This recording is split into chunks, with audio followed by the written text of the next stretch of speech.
Hey everybody, welcome to this week's video. First of all, let's talk about our race last week at Bristol Motor Speedway. I've said many a times that when your car is good at Bristol, it's the most fun you'll ever have in a race car.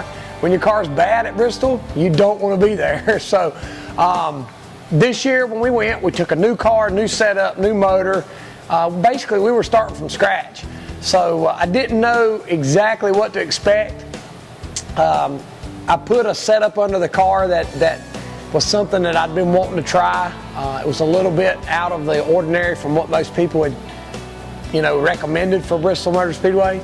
But anyway, that being said, excuse me, I went out and practiced. They allow you 3 sets of new tires. So it's a different compound than we run anywhere else. So you have to buy your 3 sets. And you actually, as far as the Southern cars, you have to go out on one of your new sets of tires because you don't have an old set that you can go out and shake the car down. So I went out right out of the gate, and I think we went the second fastest in practice, and then we fell back just a little bit. But the car was absolutely great. It really was, and the car was a little bit tight, but it was so stable that I could do anything and everything that I wanted to do. I could run in up high and pull it down. I could run in low and keep it low. I could run in so hard that, so I could run in until the car basically let me know, hey, I'm not going to turn. No matter how much deeper you want to go, I'm not going to turn. Excuse me. So anyway, we felt like the car was really good. We adjusted some of the camber on the front end just to kind of clean up our tire temperatures in the front. But the tire temperatures, the stagger, everything about the car, outside of the car and inside the car from my perspective, seemed like we had a really, really good car. Like I said, we made minor adjustments. The car was a little bit tight all day long. So in my mind, I said, well, we'll free it up just a little bit for qualifying.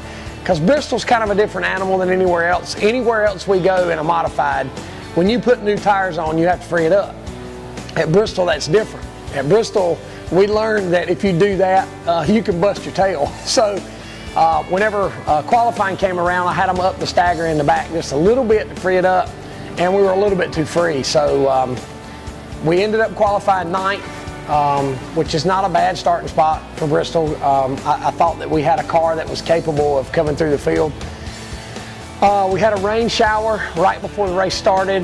They got the track dry, we went out, and about the 3rd lap, I went down into 1, and the car kind of wiggled pretty hard on me. And I thought to myself, well, we didn't change that much on the car. We practice and qualify and race all in the same day, so I knew the track hadn't changed that much. So I thought, well, maybe the track is still just a little bit greasy from where the trucks had qualified and also where we had a rain shower. So we ran about another 5 to 8 laps, and I went down into 1, and I thought I'd destroyed the car. The car turned sideways, washed up the hill. It was all I could do to keep it out of the fence. From then on, the car was so free getting in, I had to back my corner up about 3 car lengths. And that was one of the things that we were so proud of with our car in practice, is that I could drive in so hard and the car not step out, and it didn't wiggle and it didn't get out of shape. And that's real important at somewhere like Bristol because you're running so fast and you have to charge the corner so hard. So I thought to myself, I think we fell back to about 13th and maybe up to 11th, and we kind of stayed right in there, right outside the top 10. And I thought, well, we'll get the halfway break, we'll make a couple adjustments, we'll put our 4 new tires on, and we'll be fine. After we did that, I went out, and about the 3rd lap after the restart, it did the same thing. So in my mind, I start thinking about, is there a problem? Is there something wrong? Why is the car doing this? And I actually told the guys on the radio, I said, this is not the same car that we had for practice. So we finished 9th. We were the first Southern car. We get credited for the Southern win. And it's like I told a reporter came up to me and congratulated me for the Southern win. And I said, I appreciate you saying that. And it really sounds good, but we finished 9th. On that side of things, on the Southern side of things, we did get first place points. So we gained points on the 28 and the 5. We're 21 points out of first, and we're 1 point out of second. We're 3rd in the standings now. So that was a good day for us. The car this time was not tore up. As you can see it behind me, last year we got landed on. We had an aerial assault and got landed on after a guy lost it and wrecked the whole field behind him. But we found out when we got home that we had a bracket in the rear end that had bent or shifted, and the rear end was out of square. So that kind of made us feel better about what was going on with the car. But I felt like that we let one get away, because I feel like we had a car that could win the race. And I know there's 25 other guys saying the same thing, but I feel like we had a car that was capable of winning. But anyway, finished ninth. That was last Wednesday. This past Saturday night, we went to Bowman for the 150 lap season finale.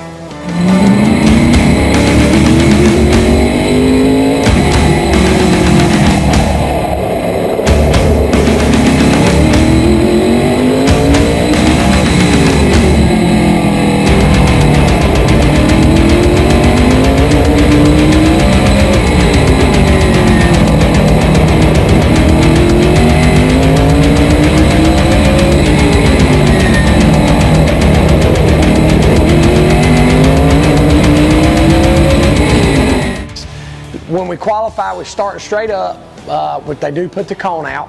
We had a 27-point lead over Jason and John Smith. Jason would win the tiebreaker with John because of wins. So ultimately, you could, in your mind, you could pretend that Jason was 1 point ahead of John. So it was me, Jason, then John, but technically they were tied 27 points behind me. After qualifying, Jason it's kind of ironic. Jason was third on the inside. I was fifth, right behind him. John Smith was seventh, right behind me. So we were kind of all starting right there together. The race got started. I think I got to fourth and then fell to fifth. Basically, if I finished seventh or better, no matter what they did, we win the championship. I was just aggressive enough to keep myself around fifth, sixth, or seventh. But I was also cautious enough to not get myself into any trouble, which was pretty hard to do this past weekend. You know, it's funny when you get down to the end of the year and people know that you're racing for a championship and they try to take advantage of that.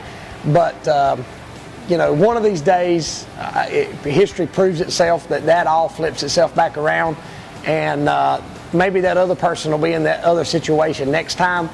So it was kind of unfortunate for us that we got the front end knocked in, we got the back end knocked in, but we did come home with our 6th Bowman Gray championship. Jason was able to beat John Smith and finish second in the standings.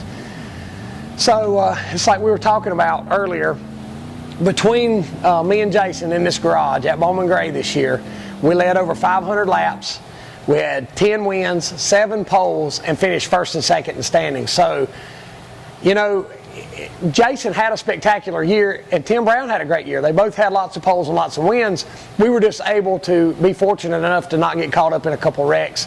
We were one of the testaments that how good this team can be and how hard these guys work is we completed every lap at Bowman Gray this year with no mechanical failures.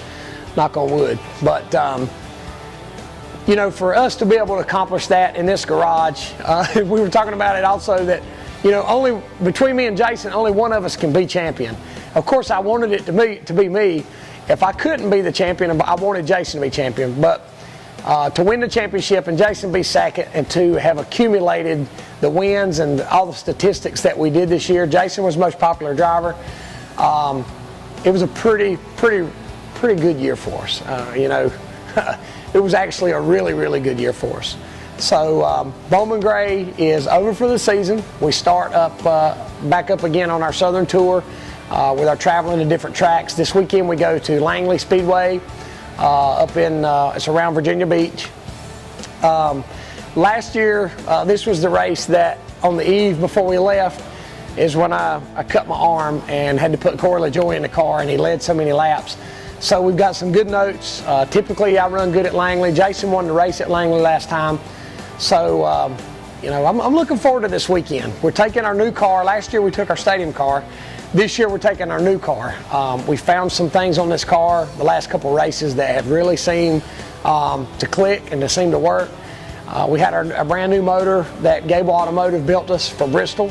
So we're looking forward to being able to stretch its legs at Langley. They just paved Langley this winter, so should be a real good weekend for us. But thanks to all the fans, all the support, all the congratulations from the fans on Facebook, and phone calls and text and in the pits and everything, to end the season like we did, and to have such support from not just my fans, but my family, my crew, all my friends. I'm kind of glad that it's over, because it does get kind of strenuous at the end of the year. But here we are, getting ready to start back up and get kicked back up on our tour. So going to Langley, going to try to get us another win and see what we can do. Thanks for tuning in. Tune in next time. God bless you.